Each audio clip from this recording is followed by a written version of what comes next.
Hey guys, it's Boogie here.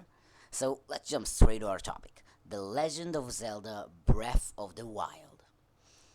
This video is gonna be only based on what I have seen at this year's E3 streaming, which I haven't even seen in its entirety.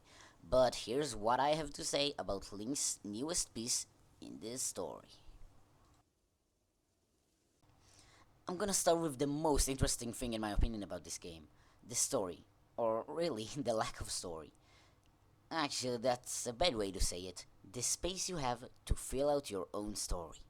Yep, this game brings back one of the main features of my own favorite Zelda game, the first one, full-on self-oriented exploration. No order to your experience, no rules on where to go. Like, here's how the game starts. You wake up naked in a cave, you pick up pants, you wear them, roll the intro cinematic. That's it. They're not even giving you a sword. It's not even dangerous to go alone. You get slightest information, and yeah, you're out. As was also shown, your telescope from the Wind Waker, and maybe some other titles I have missed, is back, and is now a bit more useful finally, since you use it to mark your destination. I, I feel like I didn't emphasize this enough. Your destination, not where you're headed to, not where you need to go, not the next level, not the next section, your choice. You make the rules, you make the adventure. And that is awesome. And let's talk more about exploration. The Zelda 1 theme is strong here, having Link not only be able to jump, finally, but also climb walls. Yes, you can climb any single rock in the overworld. You can reach insane heights in what would take horrendously long side routes without it. And you have a hand glider. You have basically no stop to where and how to move around. Now we just need a grappling hook. Oh yeah, that's a thing. Also, one thing I immediately thought of when I saw the huge landscape was, boy, I sure need a host for this. But after a while, when they demonstrated the dungeons and the telescope and reached the first dungeon, I realized that there's actually fast travel. Finally, I'm not sure if there was fast travel in any game so far. And if there was one major problem with Zelda 1 and its exploration, the grind to get back to the dungeon you just died in and went out to farm hearts. Having fast travel is such a simple yet useful idea, and I'm so glad that's in the game. Also, about the dungeons, I'm gonna talk later. Alright, let's talk mechanics. The first thing I noticed in the stream was how much more of a survival adventure this is. Also a topic I'm gonna bring up. This game isn't about looking for the one item the dungeon hides and gain ammo for it during overworld, like every other game. The dungeons are made as purely tutorials of new mechanics, at least from what we've seen so far. The two dungeons showcased were so short, I hope that's how it stays, since that's a very cool concept. Welcome to dungeon, here's a new weapon you will now be able to use. You do nothing to gain this. Now find your way out using this weapon. It's fun and creative tutorial. What you do get is lots of swords in the overworld, and bows. You find almost a constant stream of melee weapons in the game, in the middle of fights, when your weapon breaks, or just lying around.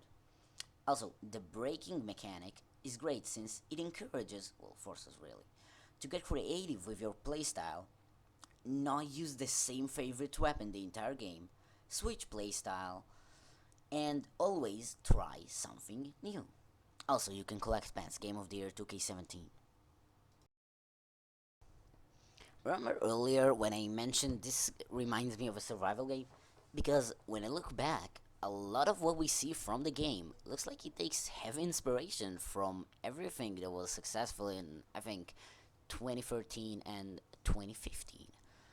And when development probably started on this game, survival, fruit gathering games like H1Z1, Rust, and many more.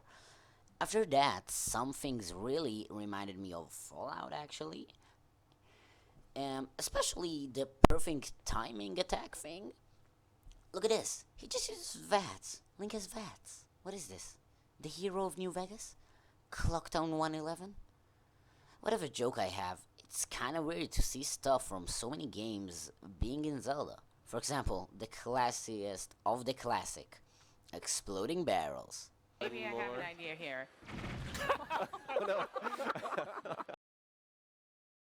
Or, as John Tron would put it, Miyamoto's ghost comes out like a fucking who likes the old Mario games, am I right? BRB, make a Legend of Zelda Modern Warfare!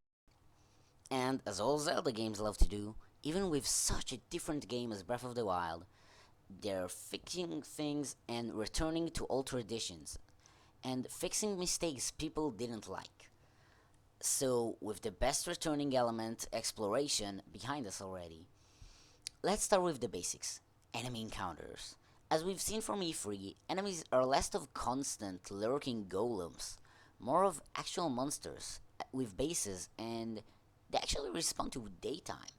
The bogoblins, I think that's the name, actually go to sleep at nighttime in game, which is such a cool thing and way better than having an enemy stand in place waiting to be killed as his entire life goal.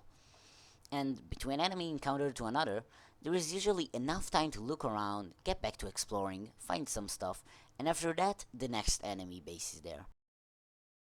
Another thing is Zelda's oldest habit, having a secret that's accessible using a certain ability be available just after learning it. This is just a small little detail I love to see adding back every single time. And speaking of secrets, with the first Zelda being so small every room, games like A Link to the Past and A Link Between Worlds being a bit more filled, and this game being a massive environment heavy where everything might be missed, secrets are very interestingly placed. Zelda 1 didn't need any hints for secrets, except some old witches at dungeons, since there wasn't much to explore anyway. The games with a slightly larger map and more detailed worlds need small cracks in walls to notify the player that this might mean something. In Breath of the Wild, secrets are big black rocks, visible to the looking eye, if it knows where to look. It's perfect since all secrets are places you normally won't get to just running around, but you will see them during your massively open adventures. I think that's wonderful implementation. And here's all the other stuff that just didn't fit into the other sections, but I wanted to talk about. The art style is awesome. I never played Skyward Sword or Twilight Princess and the other newer Zeldas, but wow, this is gorgeous. They made sure nothing in the overworld is hidden among the background. Every important thing is visible, and it reminds me a lot of the Wind Waker's style actually. Just super detailed, even the map looks awesome. And the part where this aspect really shines, fire.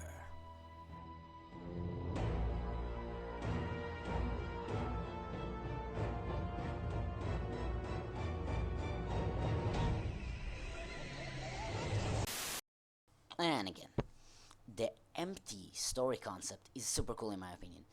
I think it would be easier to figure out after which Zelda this takes place after, because obviously, this is the ruins of some Hyrule. So it would be easier if I just played all the games, but it doesn't matter for now. I just love how everything is designed so far. Alright guys, I think this is gonna be it for today. I am super excited for Breath of the Wild. I don't even know if I'm gonna get the game at all, but I can definitely say I am hyped. Thank you guys a lot for watching. I was Boogie Bunny. Bye.